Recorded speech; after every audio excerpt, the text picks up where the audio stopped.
What's up, everybody? This is Skylar with Savage Truth 603, and I'm here with my boy Dave. He is the organizer of 8.3 Liter out of the North Country.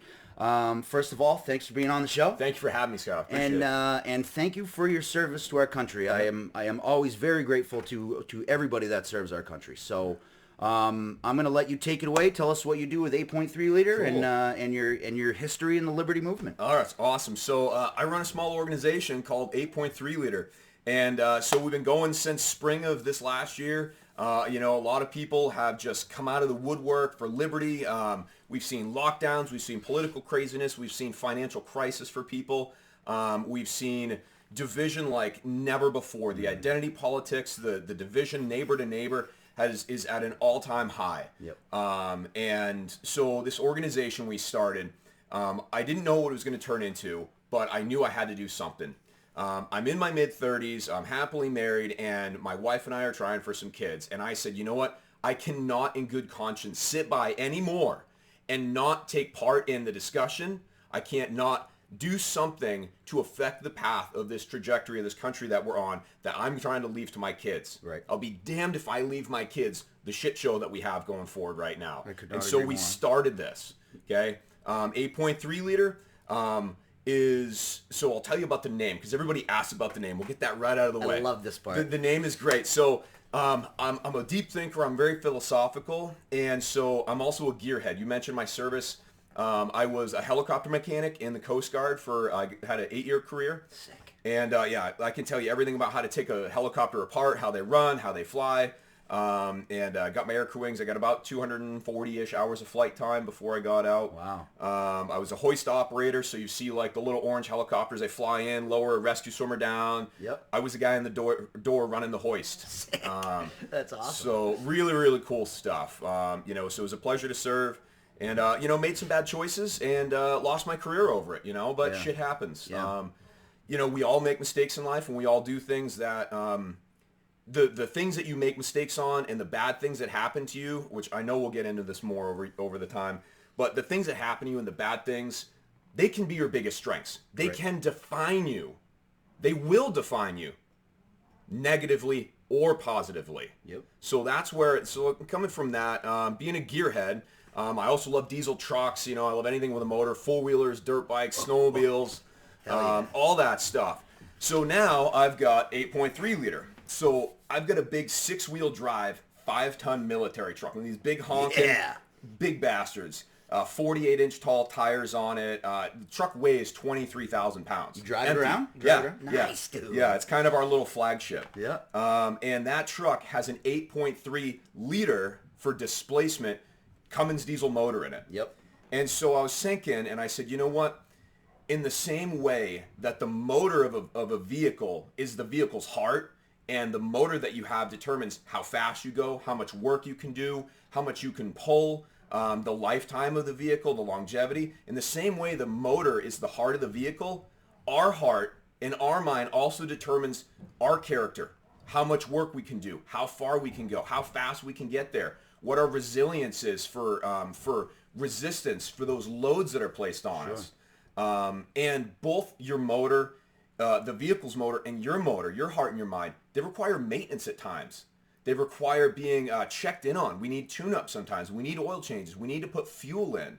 We need to watch what goes into the mind and the environments we're in. And so there's a big connection there because what you have inside you is going to drive you, Skylar. Yes, sir. What you have in your mind and what you put in, what you surround yourself with is going to fucking drive you. Yeah. It's that law of attraction. What you focus on will come into your life, guys. And I've really seen that happen these last 5 or 6 years of my life. Now, that's where the 8.3 comes from the displacement of the motor. Now, the liter part is actually like leader of the pack, not like a liter of cola. Sure, Okay. sure. You've seen Super Troopers. Yeah. I love it. Yeah. I love movie quotes. So, leader, as in you're a leader of men, right? Everybody is leading. Everybody who's watching this feed is leading in one way or another. And it's interesting because people always equate the word leadership with a positive role. They think, oh, I'm not a leader. He's a leader of a football team, or he's a leader because he's a manager. Leadership is just another word for influence. Yep. Okay? And your influence can be good or bad. That's very true. I'm sure you know people that are leading, they're physically leading a life where you go, man, that's not the road I want to go down. And there are people paying attention to that person. Their friends, their coworkers, their kids, other kids, people that you walk by in the store, on the street. We have a big role in how we carry ourselves and the way we live our lives because it affects people. That's true. And so that leader, so our heart and our mind, that 8.3 engine portion, then comes out through our actions, through our words, our associations, the way we do our job. And so that's the leader aspect. So that's what 8.3 leader means. That's who we are at our core. What it is as an organization is we're a group of not all like-minded, but we're a group of patriots. We love America. We come together around the common cause of freedom and liberty, and the fact that you don't have to agree with everything somebody says, but you've got to have basic American fundamental core truths, the American dream, those things. Those bring us together, and we meet, we have social events, we've done training. We're building an actual real business now out of what just started as a few T-shirts. Yeah. So that's where we are. We've been all over the state in New Hampshire. We've been down to Portsmouth. We've been to Keene. We did some anti-mask rallies in Plymouth, New Hampshire. We had our Fun Spot event the other day with Absolute Defiance. That was kind of their brainchild. We brought people together for that. We had a Thanksgiving event where we were talking about lockdowns and all this political crap. They said, you can't have this kind of an interaction with more than 5 people, 10 people. And I said, fuck that. Yeah. I said, fuck that. Yep. You can't tell me who I can have Thanksgiving with. A holiday older than this country, right? In spirit, right? And so I said, you know what? To hell with it. We'll put it out to our group. We'll rent a facility because nobody had a house big enough to hold 80, 90, 100 people. And within 24 hours, we had over 80 people signed up to come to our Thanksgiving event. I'm so impressed by that. Everybody brought food. Everybody donated. The hall was all paid for. And we had like 40 adults and 40 children come together around a table in a time of crisis, in a time of division. And I'll tell you, we don't all think the same. Right. We had Christians. We had we had a Hindu guy. We have people who are not Christian, who are atheists. Maybe not atheists. Yep. Because I find, this is a very funny point we'll talk about, I find atheism is very much counter to liberty, and I'll explain that to you. Interesting. But we had all these people, and we came together around community, around interaction with your fellow man. Yep. Because at the end, you take all the race away, you take all the political divisions away, you take even the country divisions. We are people. Right. We are people at our core, and I believe we're spiritual beings. Yep. Whatever God you want to serve, we're spiritual people. Yep. An interaction with you that's not just two fucking meats, it's not just two fucking hams sitting in 2 chairs. These are 2 live spiritual beings. Right. There's real energy there. And like you said, we're going to influence each other just by this meeting. And I was so inspired by our conversation up at Fun Spot. So for like Dave said, we had a little anti-mask event, a little liberty party, a little liberty birthday party for some fellows that wanted to get together, and it was the first time I met Dave and some of his people, and we were able to come together and see, like, you can feel the energy of all these people who want the same basic freedoms that we rightfully have. So it was a great thing, and I was so inspired by the conversation that we had because, number one, you gained a huge following very quickly. I mean, 1,000 people in how long? Yeah. So before Facebook really started heavily shadow banning us, and we're in with all the other conservative groups that are pretty much screwed on normal social media now, we went from like 12 people in the Facebook group to I think now we have 1,100 or so. And almost 900 of that was within like a couple months. Wow. And then we saw memberships and our feeds drop way off. But we've transitioned that because the Facebook group is great. Online presence is great. But without human interaction, without having that Thanksgiving event around the table, without having events where we get together on the street or at Fun Spot, without having that, it's just another fucking online forum of people chattering at themselves. Saying stuff and doing nothing. But at our core, I'm for in-person events. Yeah. Meeting people, real face-to-face, that handshake. Yep. Business and friendships will always be done with that handshake and a look in the eye and getting to know somebody. Yep. Because you can talk to somebody and get to know generally how they think through the internet or through texting or a phone call, but you can't intimately know somebody's heart and soul until you spend time with them. Yep. And that's at our core, and that's why I think we have that connection at Fun Spot. Absolutely. You know, this is fucking two minds that are coming together and going, man, we can do so much for the cause of freedom and liberty together. And we will. You know, we will. Can and will. We will. One anecdote that I wanted to bring up that I thought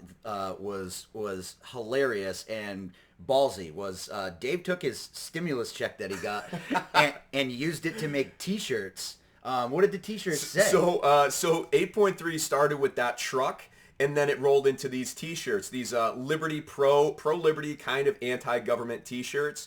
We have 3 designs. I'm wearing kind of our flagship design right now. Okay. My wife and I were pissed. We were locked down.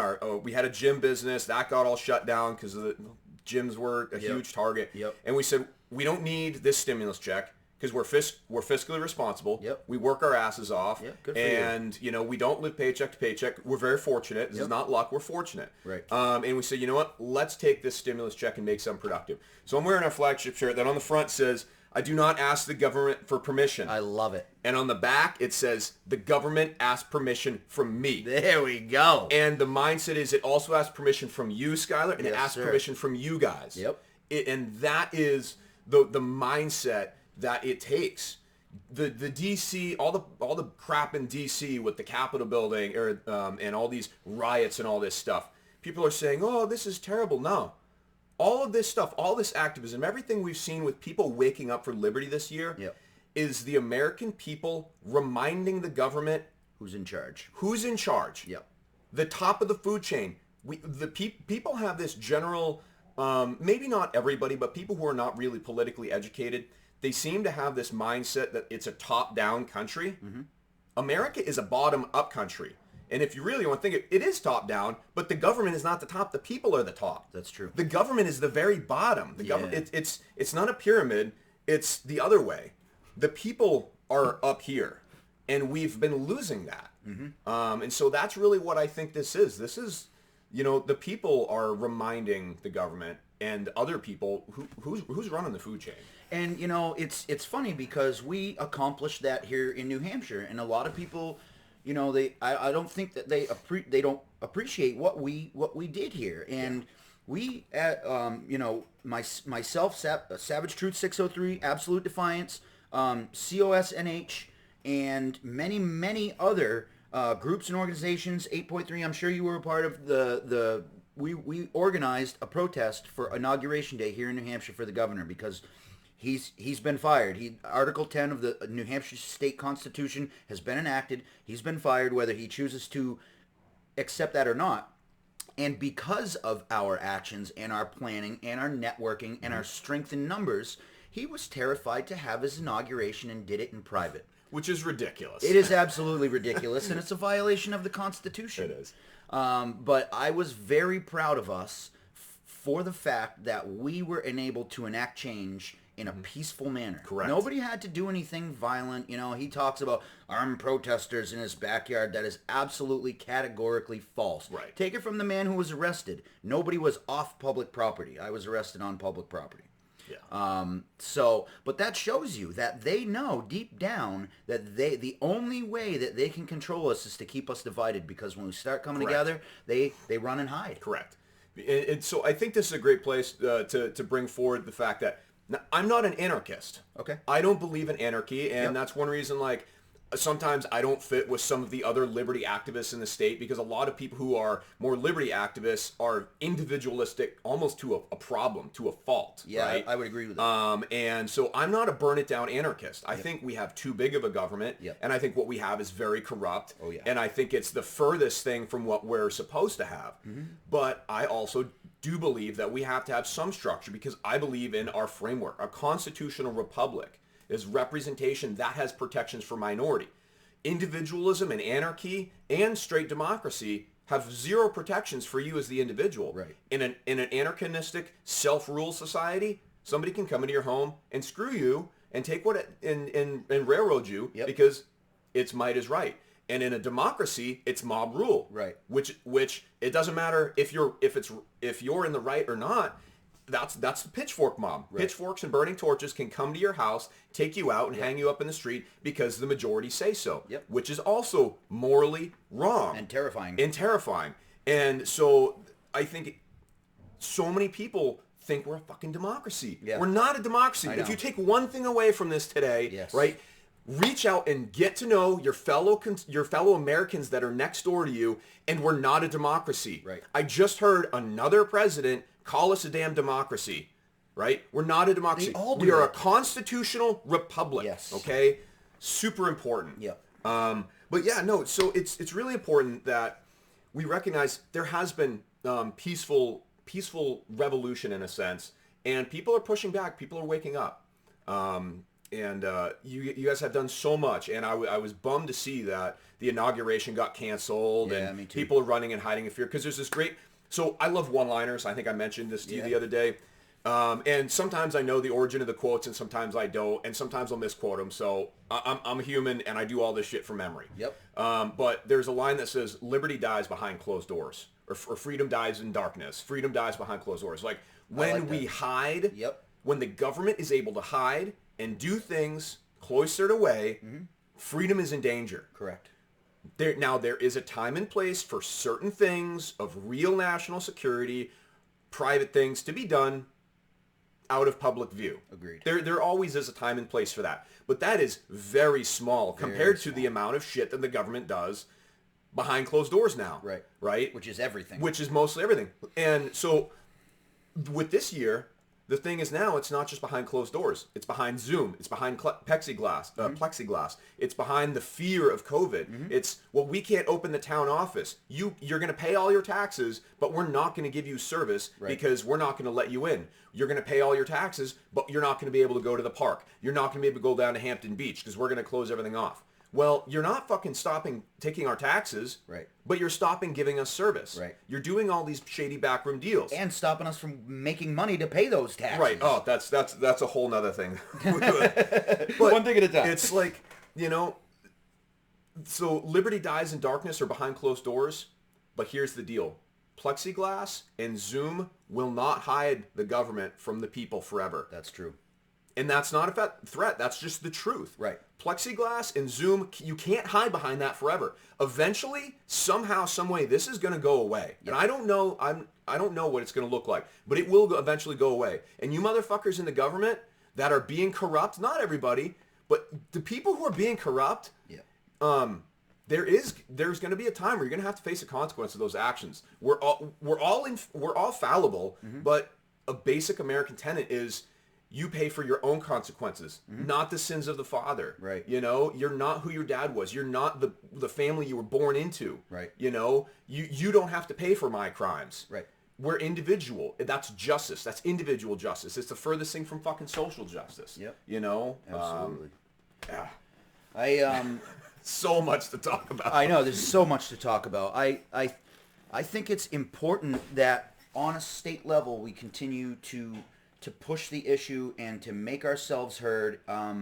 There's continual rallies going on in the governor's neighborhood. On public property. On public property. Of course, I'm not allowed to go to them because I have to stay 1,000 feet away. So they've kind of silenced me in that regard. But we have some other things that are in the works that I can get involved in. So it's really, really important for people to start asking questions. Why is it that the State House has been closed for over a year? They told us 2 weeks to flatten the curve, and a year later, Governor Sununu is sitting in his Barcalounger in his living room on a Zoom call, wearing sweatpants and a suit jacket, making laws and not allowing the public access to even have a discussion, let alone have an opinion. Right. And they are meeting in secret now at the National Guard facility in Pembroke. Yeah. And I've seen footage of some other activists showing up there with video cameras and asking questions. And I think that's a wise idea. I think there's a lot of things that we can do to get involved. But like Dave said, you cannot hide from us. No. The bottom line is we are going to make ourselves heard. We have questions that need to be answered. We have grievances that need to be aired. And there's not anything that you can do to hide. There's not anything that you can do to stop us. It will be a peaceful confrontation, if you will. Nobody has any interest in being violent. That's the one thing that I found really funny about. Not on our side, anyway. No. Oh, yeah. Not on our side. let's talk about the state henchmen, because that's a different thing. Although I will say, this is one thing I like to talk about a little bit, because, like you said, I'm not an anarchist. There are times where I definitely have anarchist thoughts. Just the whole, like, because the government is so broken, it's so fucked up. Like, how do we? I don't, in my own personal brain, I can't iron out how we fix that without having a total collapse first. Yeah. But I personally am not. I feel like we need a limited government, but we do need a government. I feel like we do need police to solve things like rapes and murders and to put the really, really bad people away. There's some animals out there that need to be in prison. But I think that the militarization of the police has gone way, way too far. I do not agree with that. I do not agree with the amount of power and the way that a lot of police officers conduct themselves. A lot, but not all, because I've dealt with some really cool cops, especially recently. Yeah, there's a lot of great cops out there. My best friend in the whole world is a cop up in Alaska. Yep. Absolutely super freedom, constitutional-minded guy. Yep. To the point we talk about this stuff all the time. The overwhelming majority of cops that I've seen in New Hampshire, they're as conflicted about this shit as we are. I agree. But they're still people. Yep. You know? Yep. They're still people with families. But the question becomes, we each must have our own moral line where we say, you know what? My morals are now more important than the continuance of my job. My morals and what is actually right and wrong, what's constitutional, that idea of an oath keeper, right? That becomes more important, and then you adjust behavior, and you know what? You might have to sacrifice a career. You might have to start over again. That's not the worst thing to do. Right. It is not. There's some times where you have to stand for what's right. And as a matter of fact, I lost a job making $200,000 a year because I got arrested. And I'm not happy about that. That really hurt a lot. But I am still proud of myself. I still feel like I'm doing the right thing, and I feel like there are bigger things ahead. So during my arrest, and actually I've gone to the State House a couple of times between the inauguration and all that stuff, and had some conversations with state police. The FBI didn't want to talk to me. They were just, they didn't want to look at me. But I had some great conversations with the state police and local cops. And the message that I bring to them is, I'm not mad at you. I'm not mad at the fact that you guys are out here doing what you're told is your job. But you should be mad at the governor, because he's asking you to choose between your oath to the Constitution and your paycheck. Yeah. And that is horrible, because you guys... That right there. You guys have kids at home. You have family members you have to feed, and you can't not work. And when you've spent your whole life building this career, and then somebody comes along and says, if you don't do what I tell you to do, I'm going to take it all away from you. Of course you're gonna feel forced into it. Yeah. I think there are some people that like the power and want to push guys around, but I think there's a lot of guys out there who, like, even the guys that arrested me, they were like, I very, very genuinely got the impression that none of them wanted to do it. But like you said, it's gonna take a brave few to stand up and say, I am willing to lose my job over this. Right. And so my one-liners, right? New Hampshire, what's our motto? Live free or die, baby. Right. And who said that? General John Stark. Yep. Right. Now, that's the part everybody knows. But I think the second part of the quote that most people don't know is the most important. Go ahead, say it. Death is not the worst of evils. See right that? there. Death is not the worst of evils. There are worse things. And that's at the bottom. That's at the core of a lot of my views. That's right. We are all going to die. Yeah. We're people. Now, I'm not trying to seek out my own demise. No. And I believe in salvation, and I personally am a Christian. But that doesn't mean I'm not afraid of dying. But the thing is, it's okay to be afraid. I have a friend who's a cop, and he gave this advice to his son, who's just became a cop. He's a new cop. And he said, look, when you have like a mass shooter or you face some major trial and you're actually really in the shit, and this would go for probably combat and you know, civilian side things. He said, look, it's okay to be afraid. It's okay to feel fear. Yep. It's not okay to be a coward. Let it control you. It's not okay to be a coward. Yeah. Because if not us, if not you guys, then who? Who will stand against this tide of communist socialistic bullshit? Right. Who will stop this? Right. Someone has to stand. Somebody is going to have to be the shot her around the world 2.0. Right. And none of us want that. Right. None of us want that. But I believe in that phrase, right? You got death is not the worst of evils. I get the old man right here. Live free or die. Live New free or die. Hampshire, right? Live free or die, baby. This is the only tattoo I have, right? Not because I'm opposed to tattoos or I don't want more. Yep. But this is always going to be home. Yep. This was the Live Free or Die was the first tattoo I ever got. And I haven't added anything because I only want to put tattoos on my body that I know I will never walk away from. Yep. And this is a constant. New Hampshire, no matter where I traveled, no matter where I've lived, this will always be my home and my heart. And this expression will always be how I live my life. Hell yeah, man. And it's bullshit that these people are being put in the middle of this. I agree. Because that's the same thing, right? That's on the governmental level with the cops being told, well, you got to go do this or we're going to screw you. We're going to take your job. We're going to take your income, right? Your ability to provide. They're doing that to the cops.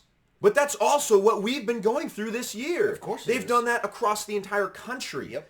And in New Hampshire, we're super, super fortunate because, yes, I don't agree with most things that the governor has done with this.